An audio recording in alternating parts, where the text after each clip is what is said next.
O ano legislativo começou favorável à representação feminina. Pela primeira vez, 3 mulheres foram eleitas para a mesa diretora da Câmara.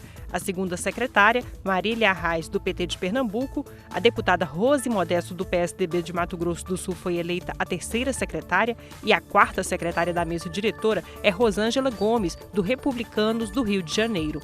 Além das atribuições específicas de cada secretaria, caberá a elas até o final do próximo ano dirigir os trabalhos legislativos e administrativos da Casa, juntamente com os outros membros da mesa diretora. Fato inédito na Câmara dos Deputados, de 7 integrantes titulares da mesa, 3 mulheres, e nos honram muito a presença delas à frente dos cargos de comando da mesa diretora da Câmara dos Deputados. Nós precisamos termos mais mulheres no Congresso, mas é uma grande vitória. A gente tem também a primeira integrante da mesa negra, uma mulher negra que está na mesa, e isso inspira outras mulheres. Também houve um salto no número de mulheres eleitas para presidir as comissões temáticas. De 3, passaram para 7 as presidentes dos colegiados. Entre elas, foi eleita pela primeira vez uma mulher para comandar a Comissão de Constituição e Justiça e de Cidadania, considerada a mais importante da Câmara, que analisa a constitucionalidade e a juridicidade de todas as propostas em tramitação na Casa. O ano de 2021 teve conquistas também na esfera legislativa. Votações importantes da pauta feminina merecem ser lembradas. Ainda em março, o plenário da Câmara aprovou o projeto de lei que obriga o juiz a zelar pela integridade da vítima em audiências de instrução e julgamento sobre crimes contra a dignidade sexual. Pelo projeto, fica proibido em audiências e julgamentos o uso de linguagem ou qualquer tipo de informação ou material que ofenda a dignidade das vítimas ou das testemunhas. Vai se chamar Lei Mariana Ferrer, em homenagem à jovem catarinense vítima de violência sexual que sofreu humilhações do advogado de defesa do acusado de estupro durante o julgamento do caso. Para garantir que ela não seja revitimizada, agredida outra vez, exposta novamente à humilhação durante o julgamento do réu, daquele que a atacou. Parlamentares comemoraram a aprovação da matéria, que também foi aprovada no Senado e já virou lei. O plenário da Câmara também aprovou matérias para aperfeiçoar a Lei Maria da Penha e as sanções para os crimes relacionados à violência doméstica. Um projeto de lei aprovado pelos deputados é o que determina que os sistemas de informação das polícias civil e militar registrem as medidas protetivas decretadas pelo juiz a favor de mulheres vítimas de violência. Esse projeto também explica a necessidade da agilidade na condução e informações no andamento dos processos, mencionando os inúmeros relatos de mulheres que, beneficiadas por medidas protetivas, necessitaram recorrer à polícia por telefone de forma emergencial a enfrentarem dificuldades para serem atendidas com urgência necessária. A proposta aguarda análise do Senado. O plenário também aprovou o projeto de lei que aumenta a pena mínima do crime de feminicídio e torna mais rígida a progressão de regime para presos condenados por esse crime. A pena poderá chegar a 30 anos de reclusão, caso o Senado também aprove o texto.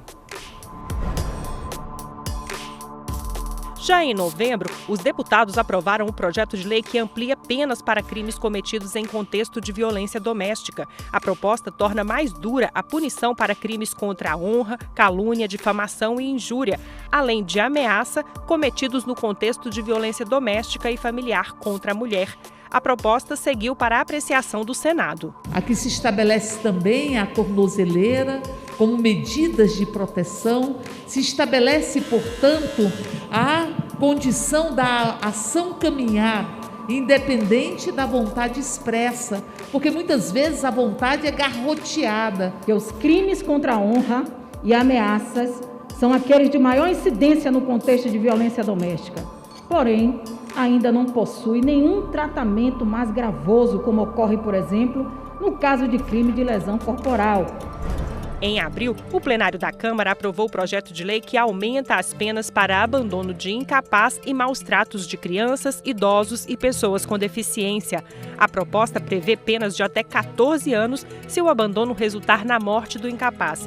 Durante a votação, houve menção à morte do menino Henry Borel, de 4 anos, que foi espancado em março dentro do apartamento em que morava, no Rio de Janeiro. O momento é de dar uma resposta para a impunidade. Não podemos deixar do jeito que está.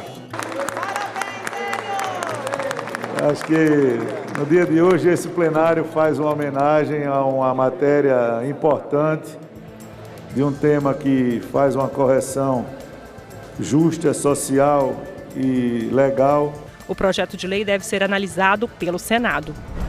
Os deputados também votaram a medida provisória que define critérios para a concessão do benefício de prestação continuada, o BPC, concedido a idosos de baixa renda e pessoas com deficiência. A medida do governo reduziu o acesso ao BPC para famílias com renda mensal per capita de meio para 1/4 do salário mínimo.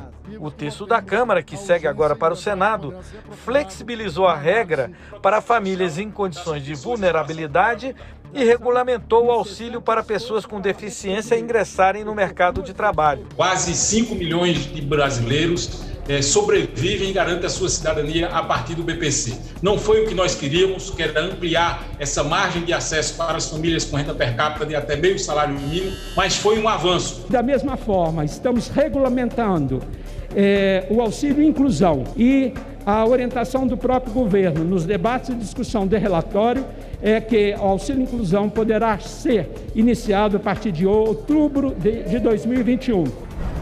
A Comissão dos Direitos da Mulher aprovou o projeto de lei complementar que institui a alternância das vagas nos poderes legislativos entre homens e mulheres. A proposta obriga os partidos políticos a dividirem as vagas obtidas na eleição de acordo com o quociente partidário, na ordem da votação nominal dos candidatos, com a alternância dos sexos, ou seja, um homem, uma mulher.